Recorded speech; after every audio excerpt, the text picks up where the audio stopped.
Hi, everyone, and welcome to StudioJake. I, of course, am your host, Jacob Airy. Thank you so much for joining me on my vidcast where I talk about all things pop culture. I would really appreciate it if you would like this video, share it out, leave me a comment, and of course, click that subscribe button.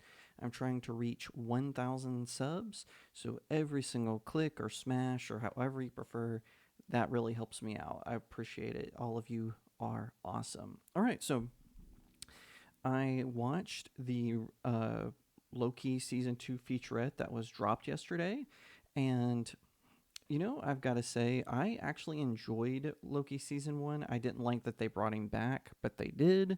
So I tried to watch the show as it is, not as I wanted it to be.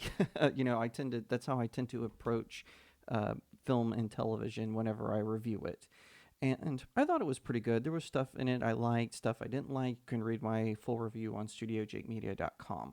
As for season 2, this one is going to be interesting because with with all of the accusations that are going against Jonathan Majors, who Marvel Studios has tapped to play Kang the Conqueror, who is a very recurring villain in the Avengers mythos.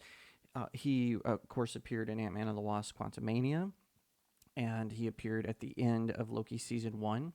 Well, now it appears he's going to be the antagonist. Now, the trailer barely has him in it. The teaser barely has him. The featurette, it interviews Tom Hiddleston. It interviews the actress who plays Sylvie, handful of others. It does not interview Jonathan Majors. Now, I would like to iterate. I am aware of the allegations against him. He is innocent until proven guilty, and that is how I'm going to approach this. Okay, as for my reaction to the featurette, I thought it was fine. I mean, it didn't blow me away. It didn't hype me up even more. Disney's not been really good at hyping any of their projects lately.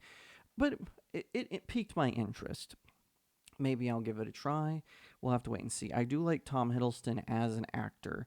Whenever I see Hollywood studios get a Canadian or a British person to play an American hero or an American icon, I always get aggravated by this. However, I will say Tom Hiddleston did a fantastic job as Hank Williams in I Saw the Light, and Elizabeth Olsen, his MCU co-star, she was also in it, and I like him as an actor. Now, it seems like what the plot is that with now that Kang has been unleashed, the heroic Kang got killed, so all the evil Kangs have been unleashed. That happened in season 1, referred to in Ant-Man and the Wasp: Quantumania. That that it appears that Loki is doing this thing called time skipping. One of the coolest things about this featurette, and also that we saw in the trailer, was the appearance of actor Ki Hu Kwan, who of course played Short Round Indiana in the second Indiana Jones movie. He also was in Everything, Everywhere, All at Once, which is a really phenomenal film. I know it's an acquired taste. I thought it was fantastic. I'm glad to see him return to Hollywood. He is a phenomenal actor. He never should have been banished to the depths as he was, which happens in Hollywood all the time, unfortunately, for actors like him and whatnot.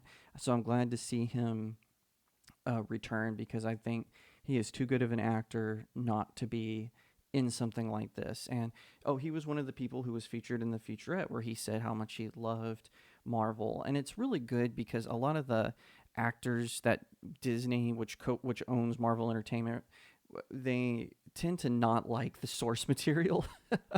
And now he could have been referring to the MCU at large, not just Marvel in general, but that's fine. I'll take that attitude over people who don't like the source material at all. But I had two major takeaways from this. One, it does seem like I said, the trailers are downplaying Jonathan Majors' role in this new season.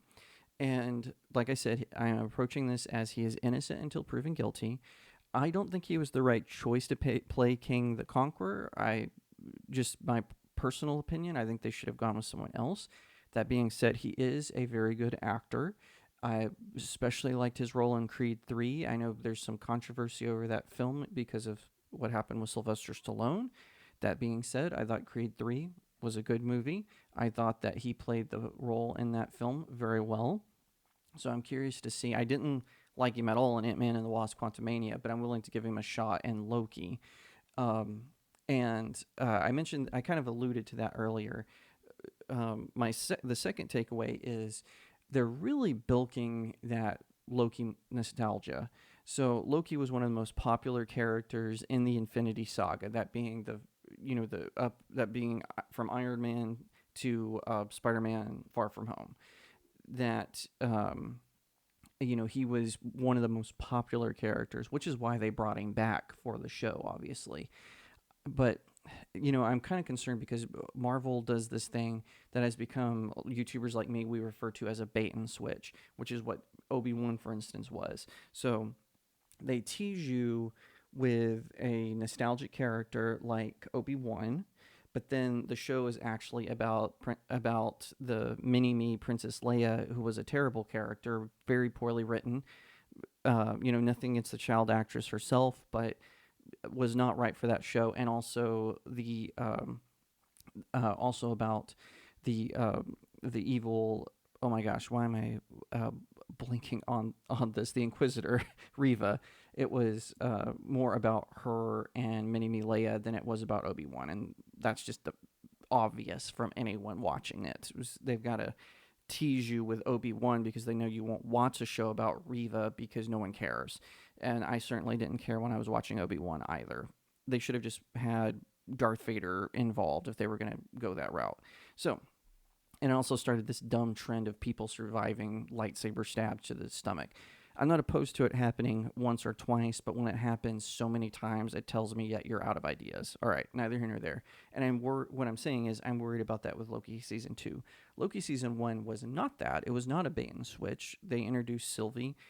She did not become the main character. I can honestly say I felt the same way about Moon Knight. I did not think that Moon Knight was a bait and switch. However, just because of Marvel's recent trend to hiring activist writers instead of, good writers, that tends to happen. And so I have to admit, my second takeaway is it's relying so much on the nostalgia that it's making me worried that it's a bait and switch.